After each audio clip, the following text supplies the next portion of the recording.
Buenos días. Bueno, yo soy la doctora Susana Rabea, soy la jefa de División de Análisis Clínicos.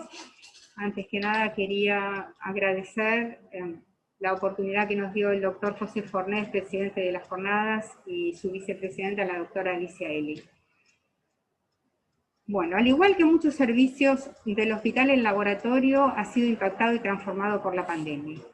En virtud de brindar una respuesta diagnóstica bioquímica acorde con esta nueva realidad tan cambiante y tan imprevisible, se planificaron y organizaron diversas actividades dirigidas a capacitar a los profesionales en el manejo de nuevas herramientas informáticas, como CISA y SIGEOS, elaboración de nueva documentación con los procedimientos a seguir para dar cumplimiento a los protocolos de trabajo del Ministerio de Salud. Se trabajó en forma coordinada con la SUFU, los servicios de inmunocomprometidos e infectología, en la logística, distribución de insumos y recepción de muestras de hisopados, y en la instrucción del personal en el uso de los equipos de protección. Se organizó una devolución electrónica vía mail de los resultados luego de cada corrida de las PCRs. Esta devolución se enviaba a los servicios a la SUFU y a los servicios de internación y algunas áreas específicas. Y diariamente, en horarios nocturnos, se elevaba un informe completo con toda la producción, con sus resultados de las PCRs y los resultados de los testeos a las autoridades del Ministerio y de la dirección del hospital. En el menú de prestaciones del servicio se amplió con la introducción del diagnóstico molecular de PCR real-time para SARS-CoV-2. Este es el gold estándar para el diagnóstico.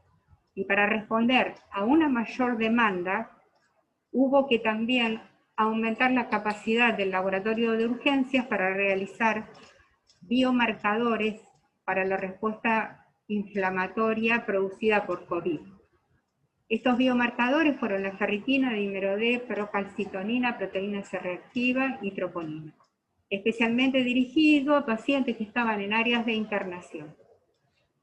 A modo de metáfora, en la larga fila de pacientes en el pasillo del laboratorio fue reemplazada por no menor cantidad de hisopados que recibió el laboratorio de guardias y el sector de microbiología. El sector de microbiología también modificó su menú y de alguna manera implementó nuevas técnicas como para acortar los tiempos de respuesta. Concretamente, realizó la identificación y sensibilidad de los hemocultivos presuntivos positivos para acortar el tiempo de entrega de informe. Detección de carbapenemasas en botellas positivas de hemocultivos a través de inmunocromatografía que permite dar un resultado crítico en menor tiempo. La detección de la concentración inhibitoria mínima en medio líquido para ajustar la dosis de los tratamientos antimicrobianos en gérmenes multiresistentes. Se trabajó en forma conjunta y constante con el servicio de terapia intensiva y de infectología. Se adaptaron los horarios de recepción de muestras y entregas de informes de acuerdo a las necesidades de los servicios. El 4 de junio comenzamos con la implementación del testeo serológico a todo el personal del hospital. A continuación, la doctora María Angélica Bersellini nos va a exponer acerca de las experiencias. El testeo serológico al personal de salud tiene como objetivo detectar a aquellos que puedan estar cursando la enfermedad de forma asintomática y aislarlo tanto a ellos como a sus contactos para detener la cadena de contagio. El testeo voluntario se realizó con test provistos por el gobierno de la ciudad de dos marcas comerciales diferentes, Panbio y Biosensor, ambos basados en una corrida inmunocromatográfica lateral. Se estableció un primer algoritmo que consistió en realizar el test rápido semanalmente. Ante un resultado de test rápido negativo, el trabajador continúa con sus actividades normalmente. Si el resultado es positivo, se indica hisopado para la realización de PCR. La mecánica para comunicar estos resultados positivos fue contactarse por teléfono con el personal, luego entregar los informes y reportar el caso vía mail a personal expuesto. Entre junio y noviembre se testearon 2.272 trabajadores, lo que representó un total de 17.707 test, de los cuales el 2% fueron positivos, indicándose el hisopado. Se hisopó el 82% del personal con test positivo, resultando 50 personas con PCR detectable. El algoritmo permitió, por lo tanto, aislar a 50 trabajadores y evitar la propagación entre sus contactos. A partir de agosto se incorpora la metodología COVIDAR con el objetivo de confirmar los resultados de test rápidos positivos con hisopados no detectables. Surge un segundo algoritmo. Deben existir 2 test rápidos positivos consecutivos con PCR no detectable. En estos casos, el personal bioquímico citó telefónicamente a los trabajadores para ofrecerle la realización de la serología por metodología ELISA. En la metodología COVIDAR es un enzima inmunoensayo no competitivo basado en el método indirecto para la detección de anticuerpos de tipo IgG o IgM según el equipo utilizado. Los antígenos que se encuentran adheridos a la fase sólida representan la proteína Spike y un dominio de esta que contiene el sitio de unión al receptor, conocida como RBD. Los anticuerpos presentes en el suero del paciente se pegan específicamente a esos antígenos y luego de sucesivos tiempos de incubación y lavado son revelados por reacciones de coloración, cuya intensidad depende de la concentración y de la afinidad de los anticuerpos contra el virus SARS-CoV-2 que contenga la muestra del paciente. A partir de los test rápidos, 265 de esos test rápidos fueron positivos y 129 de ellos se les hizo serología por ELISA. De ese total, una cantidad significativa demostró evidencia indirecta de haber desarrollado respuesta inmune al SARS-CoV-2. Es decir, que esos test rápidos que habían dado positivos también fueron confirmados por la serología realizada por la metodología de ELISA. Los que no se confirmaron, o sea que fueron negativos por ELISA, se interpretaron como falsos positivos del test rápido y se le sugirió al personal que se continúe testeando con la inmunoglobulina que le daba negativa, es decir, si tenía positivo la M, si continuara con el testeo con G y viceversa.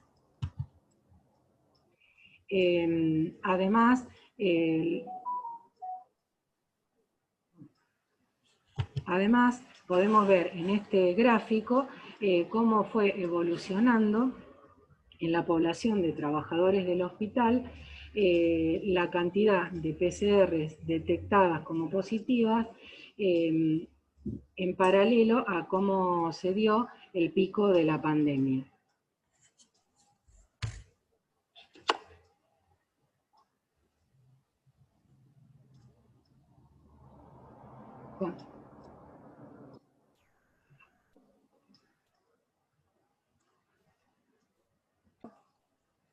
Bueno, básicamente lo que les voy a hablar es acerca de cómo adaptamos el laboratorio de biología molecular al diagnóstico de SARS-CoV-2.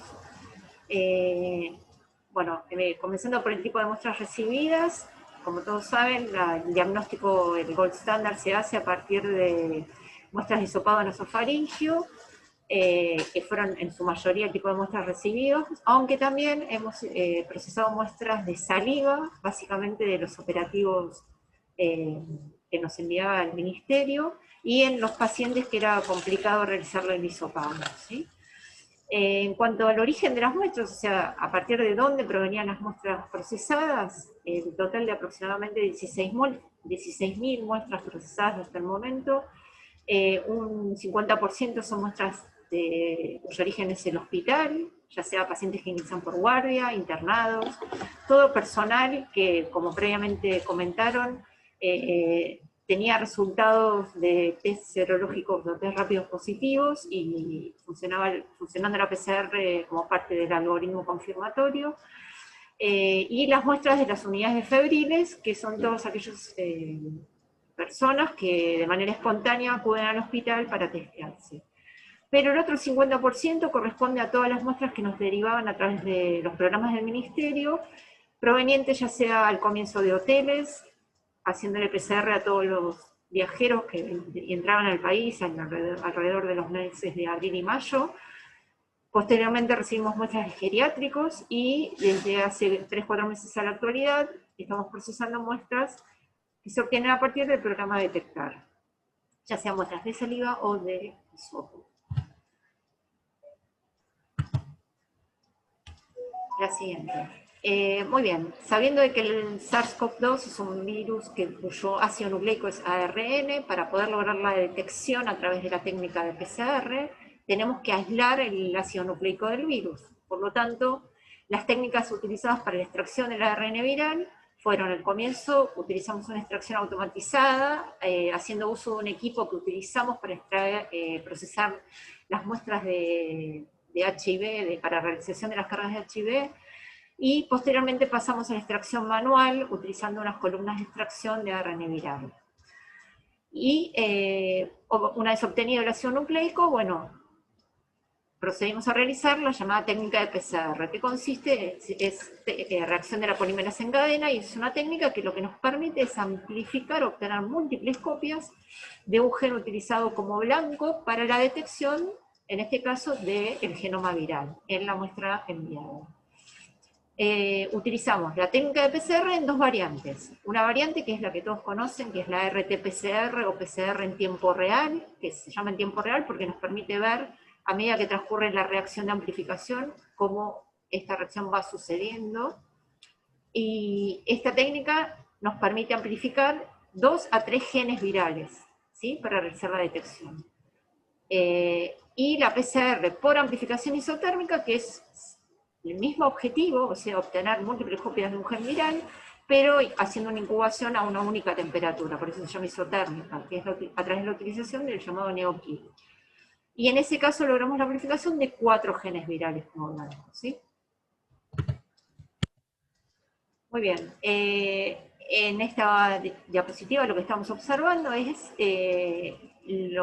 la cantidad de muestras procesadas y qué porcentaje o qué volumen total de esas muestras dieron detectables, que es lo que se grafica con la línea verde, y lo que vemos es que la cinética de esa curva nos muestra la evolución que tuvo el número de casos en todo el país, que es una curva con un pequeño pico amesetado que luego fue bajando.